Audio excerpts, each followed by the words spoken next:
I've never seen you and the Cavs frog in the same place, by the way. I'm starting to wonder. Anything to that? Don't give me ideas.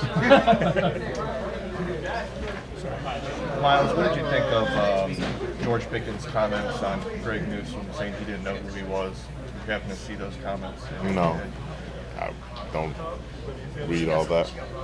So I think he had an idea who he was last time they played. I think they did a great job containing him, and look forward to the matchup with him on the outside again.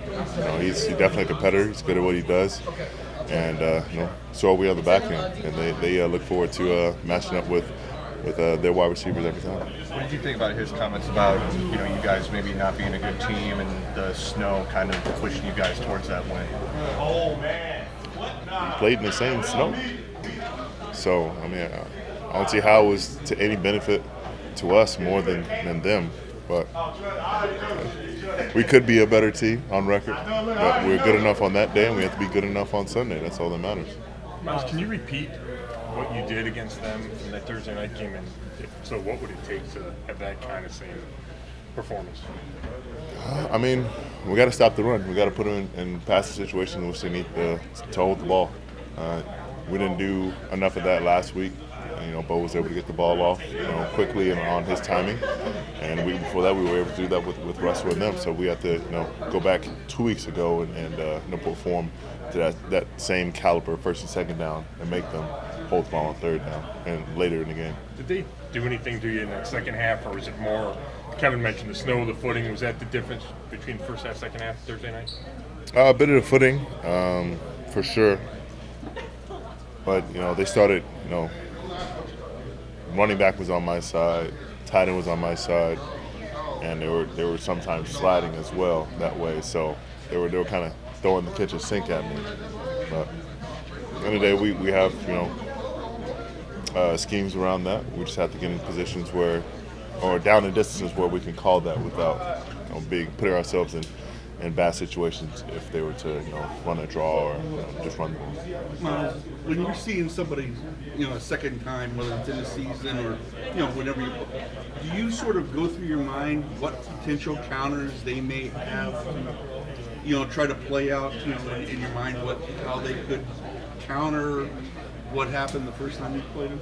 Absolutely. I mean, we talk about that all week about the counters for what we did, especially going over things that we were weak against during that first matchup. So just trying to seal up anything that or show up anything we weren't as successful on. So you want to create those counters, but you don't want to go away for the game plan that worked the first time too much. They've got to show that they really have a concerted effort to change things up, and if they haven't, then go with what worked the first time. But have those counters ready when the time calls. Myles, Shelby Harris is one of your favorite teammates. I know that. We already know that. Uh-huh. But what makes him so special? Man, when he comes in, no pants on, it just and it starts airing out the D-line room.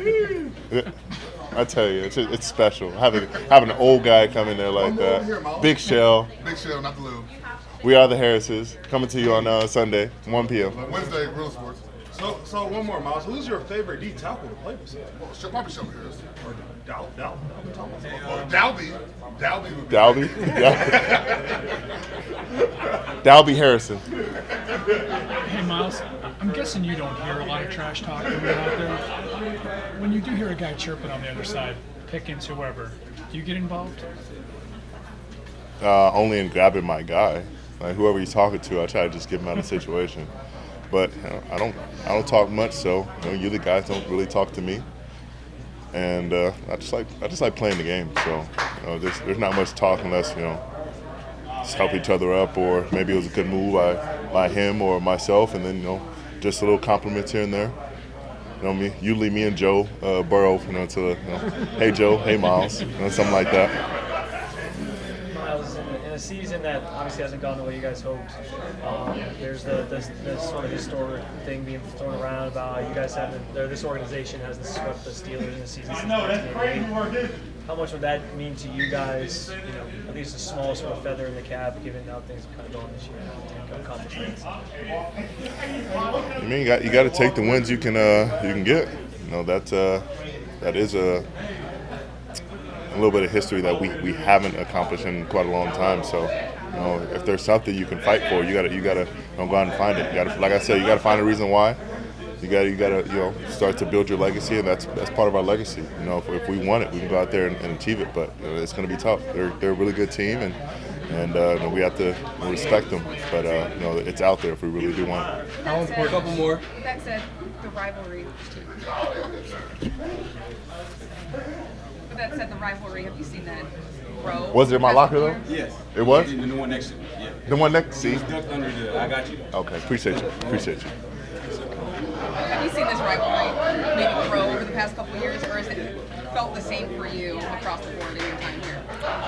It's always felt the same. I mean, you had veterans from the rivalry when I was starting up with Big Ben and AB, Le'Veon.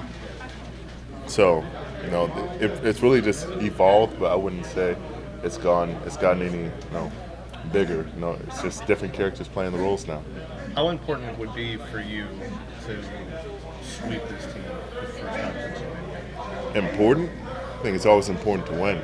So regardless of the history of sweeping the team, that's like you said, a nice feather in the cap. But I think it's important to win every game you can. TJ didn't exactly apologize, but I saw him over there in Pittsburgh saying that it wasn't personal against you, the thing that he tweeted that night, and that he really respects your game and you as a player. Does that smooth over anything, or do you take that as sort of like an apology? I mean, it was a joke when I said I'd make him apologize, but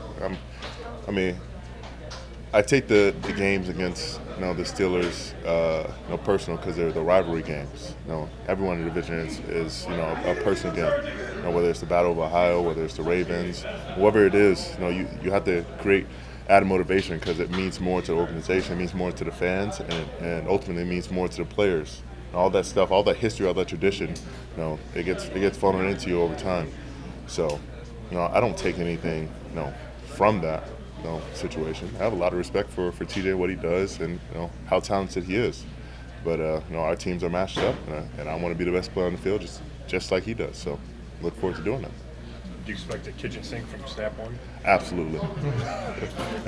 We'll be ready. Appreciate it.